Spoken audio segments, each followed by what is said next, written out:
Hello viewers, I am Professor Sharanjeet, working at the Rajiv Gandhi National University of Law, Punjab. In today's academic journey, we shall study and discuss classification of prisoners.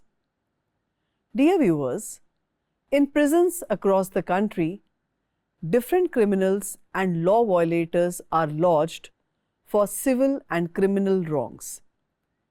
Such criminals can be different from each other on several counts like gender, age, nature of the crime or wrong, and also nationality. For the young offenders, called juvenile delinquents, a separate mechanism of incarceration exists to avoid their contact with the hardened criminals. For adults, the correctional administration system relies on the classification of the prisoners. So, what is the classification of prisoners? The classification of prisoners refers to the process of placement or allocation of prisoners to one of several custody or supervision levels in order to match the prisoners' individual risks and needs with correctional resources and an appropriate supervision regime. The classification of prisoners is primarily done to segregate them, which in turn leads to the individualization of prison treatment. All across the world, it is felt that the reformation of prisoners is possible only through addressing their individual needs. For instance, the supervision of civil prisoners is comparatively less in comparison to the prisoners who are lodged in jails for acts of terrorism. In the olden times, criminals were sent to prison as a form of punishment, and no consideration was given to separating them, let alone classifying them. The most initial steps towards reforming criminals also focus on the separation of core categories of prisoners, for instance, men from women, adults from children, and under trial prisoners from the sentenced ones. With the adoption of international standards in the correctional administration, such as the Nelson Mandela and Bangkok rules, the rehabilitation of prisoners is the ultimate objective of incarceration, which can be achieved by individualizing prisoners through their classification. It is important to note that the classification of prisoners is different from the separation of the prisoners. Classification is more structured and is based on an individualized assessment of the needs of the prisoner. As per the United Nations Handbook on the Classification of Prisoners, the Criminal Justice Handbook Series 2020, the process of initially classifying prisoners upon admission is separate from the process of assessing their classification at regular intervals during a sentence for the purposes of determining whether a reclassification of security level or facilities is required. By focusing on the prisoner's conduct and progress in different areas while incarcerated, the reclassification process acknowledges that prisoners' risks and needs are not static and may change over time. Typically, the goal of a reassessment is to allow for a progression through the prison system towards a less restrictive regime in order to foster the rehabilitation of the prisoners. In the absence of a reclassification process, or one of that does not allow prisoners to work their way to lower custody levels, this typically results in the overclassification of many prisoners and seriously hampers the social reintegration efforts. As per the United Nations Office on Drugs and Crime Handbook on Prisoners with Special Needs, the significant vulnerability of lesbian, gay, bisexual, and transgender persons in the criminal justice system in many countries calls for the formulation of policies to address the needs of this group and the development and implementation of strategies that ensure that they are not discriminated against in their access to justice and victimized in the criminal justice system due to their sexual orientation or gender identity, taking into account the large number of reports relating to the discrimination, humiliation, sexual abuse, and rape of LGBT persons in the prison settings, prison authorities need to develop policies and strategies that ensure the maximum possible protection of such groups while facilitating the social integration in an effective manner. Dear viewers, now we shall focus upon the benefits of the classification of prisoners. The classification of prisoners has a direct impact on many aspects of prison management, including the safety and security of prisoners, prison staff, and the general public, the humane custody of prisoners, and the ability to individualize the sentencing policy.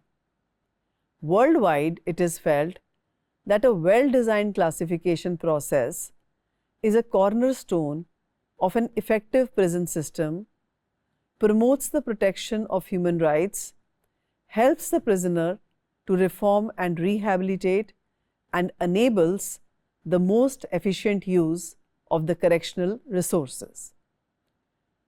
The United Nations Standard Minimum Rules for the Treatment of Prisoners, the Nelson Mandela Rules, have given points of reference to the member states for developing standards for the treatment of prisoners, including the classification of the prisoners.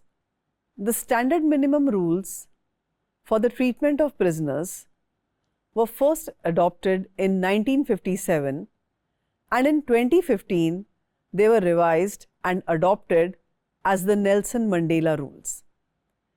As per Rule 11, the different categories of prisoners shall be kept in separate institutions or parts of institutions, taking account of their sex, age, criminal record, the legal reason for the detention, and the necessities of the treatment. Thus, men and women shall, so far as possible, be detained in separate institutions. In an institution that receives both men and women, the whole of the premises allocated to women shall be thoroughly separate. Under trial prisoners shall be kept separate from convicted prisoners. Civil prisoners shall be kept separate from persons imprisoned by reason of a criminal offence. Young prisoners shall be kept separate from the adults. Rule 89 further emphasizes that for the fulfillment of the Nelson Mandela principles, individualization of treatment is required, and for this purpose, a flexible system of classifying prisoners into groups needs to be followed. It is therefore desirable that such groups be separated, keeping in mind the suitability for the treatment of each group. All the prisoners do not need the same degree of security. It is desirable to provide varying degrees of security according to the needs of different groups of the prisoners.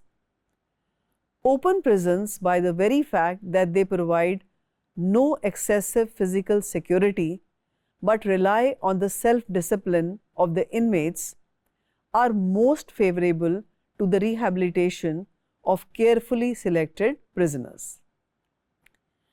As per Rule 93, the purpose of classification shall be to separate from others those prisoners who by reason of their criminal records are likely to exercise a bad influence.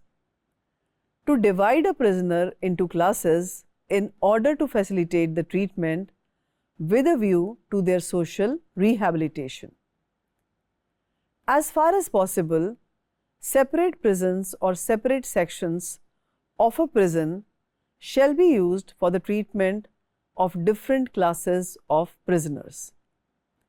Rule 95 further states that systems of privilege appropriate for the different classes of prisoners and the different methods of treatment shall be established at every prison in order to encourage good conduct, develop a sense of responsibility, and secure the interest and cooperation of prisoners in their correctional treatment.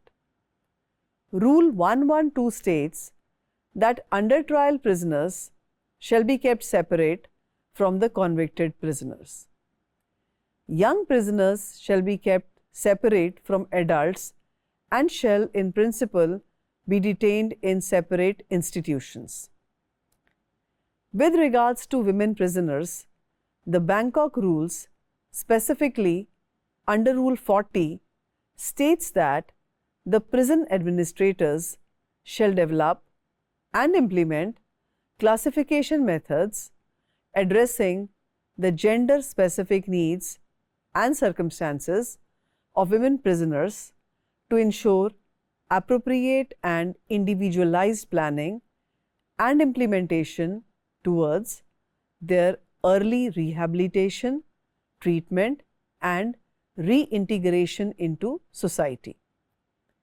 Rule 41 further provides that the gender-sensitive risk assessment and classification of prisoners shall take into account the generally lower risks posed by women prisoners to others, as well as the particularly harmful effects that high security measures and increased levels of isolation can have on women prisoners.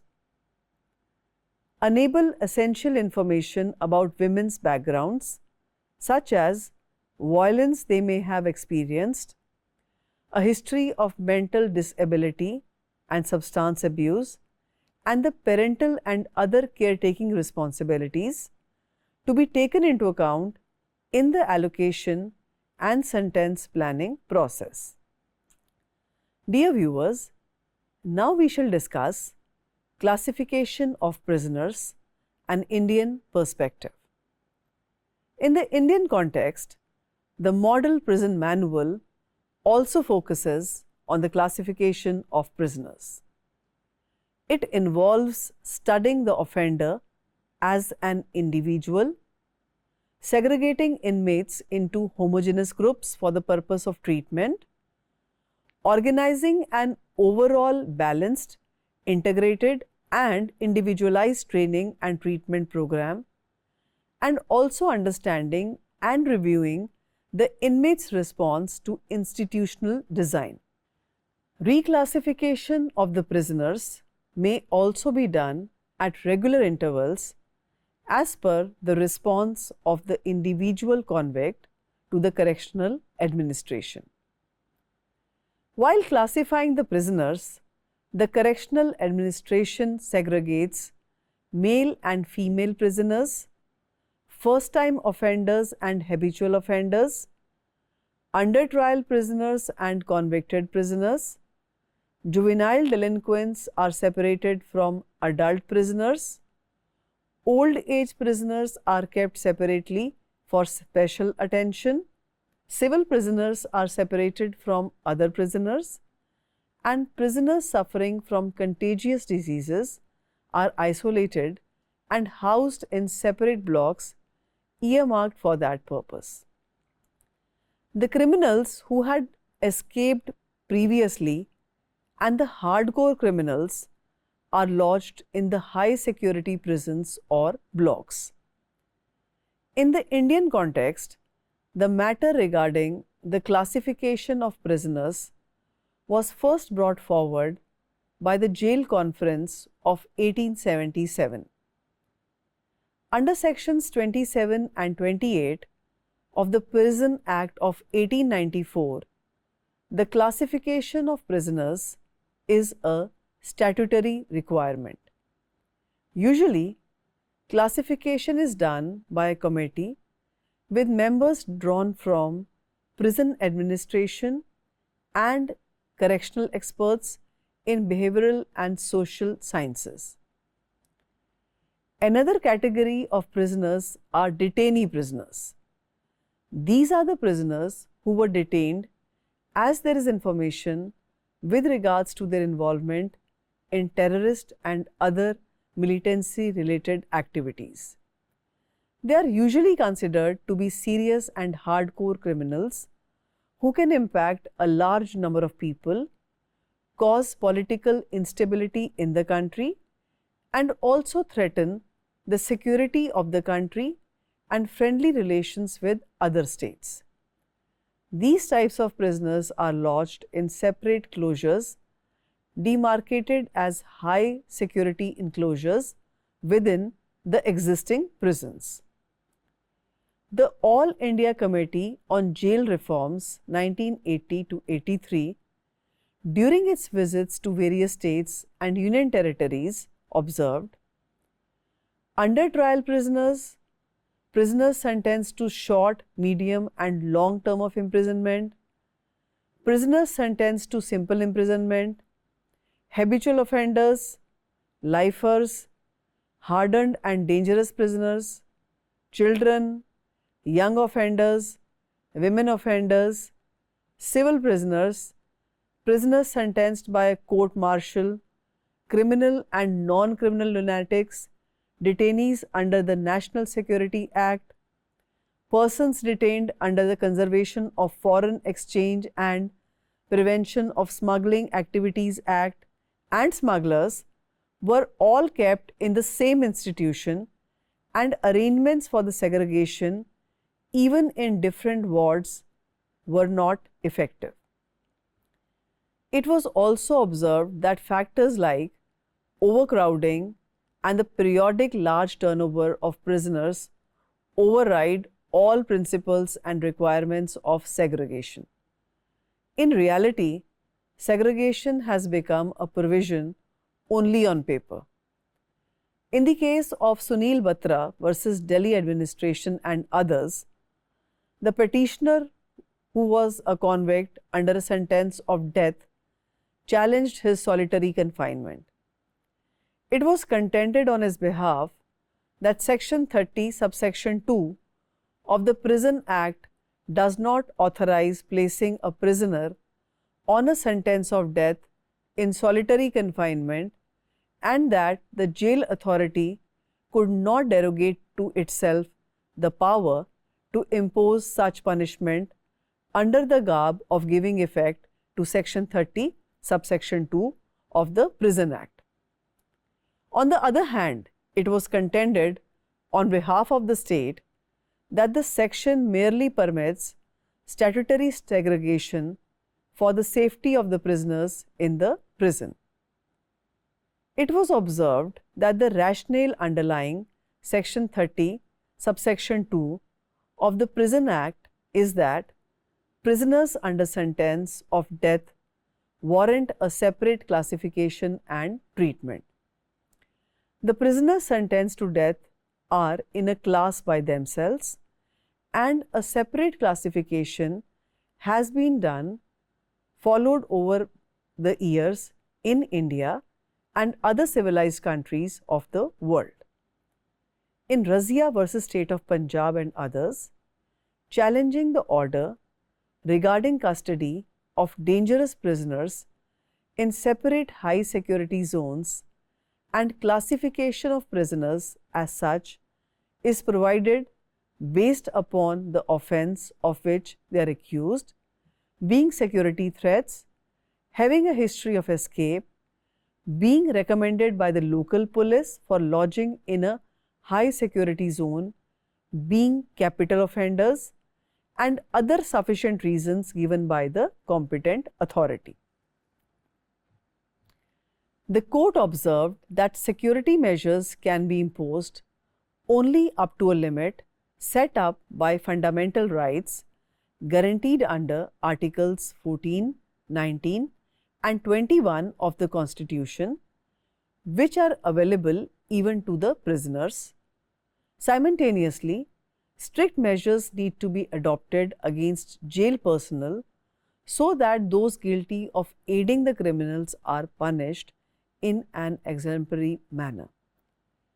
Dangerous prisoner means any prisoner declared to be such by the superintendent with reference to the character of such prisoner in pursuance of the provisions of Section 56 of the Prisons Act of 1894.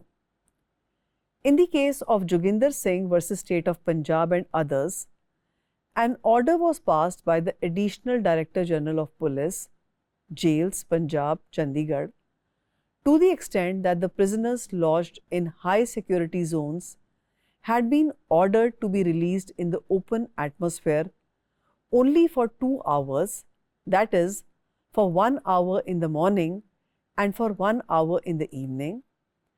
In the reply filed by the respondents, a reference was made to the antecedents of the petitioner, stating that the petitioner was categorized as a dangerous prisoner and that after the escape of high-risk prisoners from the high-security jail in Nabha in 2016, specific orders have been made for the safety and security of the said prisoners as per Section 329 subsection 1 of the Punjab Jail Manual 1996. The court in this case observed, while the court is conscious of the need to put in place an effective security mechanism to avoid any untoward incident, the pretext of security cannot be projected to deprive a prisoner of his basic rights.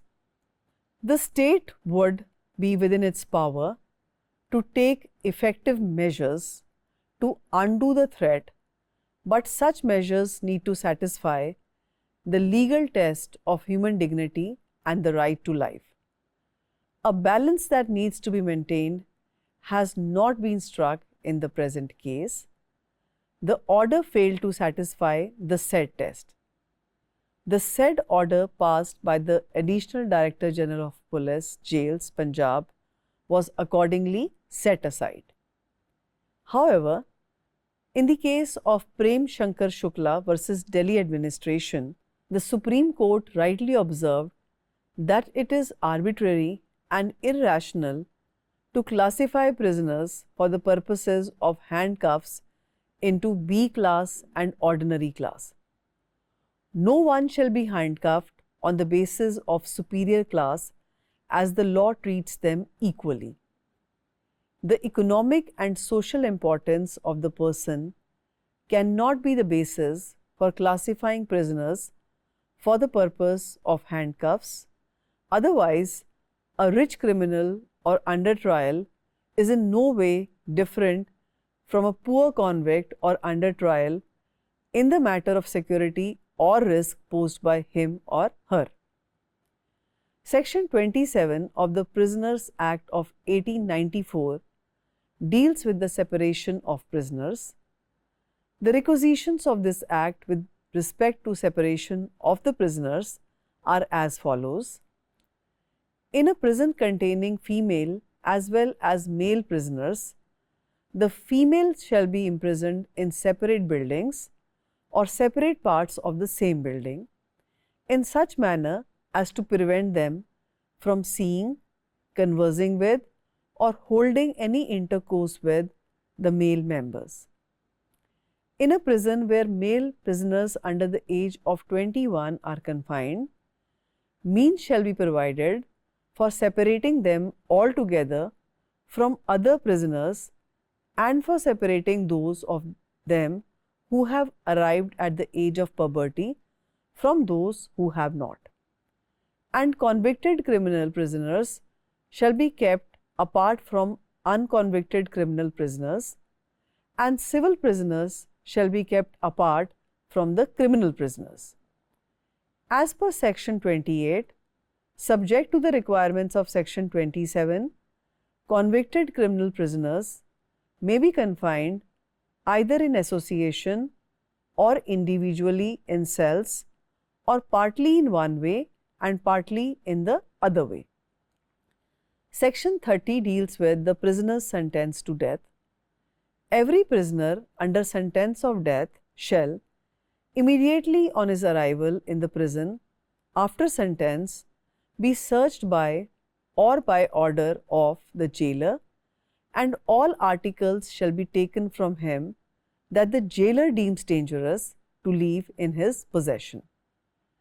Every such prisoner shall be confined in a cell apart from all other prisoners, and shall be placed by day and by night under the charge of a guard. Section 56 deals with confinement in irons. Whenever the superintendent considers it necessary, with reference either to the state of the prison or the character of the prisoners, for the safe custody of any prisoners, that they should be confined, he may, subject to such rules and instructions as may be laid down by the Inspector General, with the sanction of the state government, confine them. Moving forward, Section 58 further states that no prisoner shall be put in irons or under mechanical restraint by the jailer of his own authority, except in cases of urgent necessity, in which case notice thereof shall be forthwith given to the superintendent. It is noteworthy that in India there are different kinds of jails, like the central jail, district jail, sub jail, women's jail, borstal school, open jail, and special jails. All these different jails work on the basis of classification and segregation of the prisoners. In the end, I would like to conclude by saying that the classification of prisoners is imperative for several reasons. It also ensures that the objective of correctional administration are better fulfilled. We shall conclude by saying that as per the law, the different categories of prisoners should be separately confined in separate jails or separate institutions or parts of the institution or units, taking into account their gender, age, condition of health, criminal record, the legal reason for the detention, and the necessities of the treatment. No longer can the Constitution be curtained off from the incarcerated community, since pervasive social justice is a fighting faith with Indian humanity. With this, we come to the end of today's lecture. Thank you very much.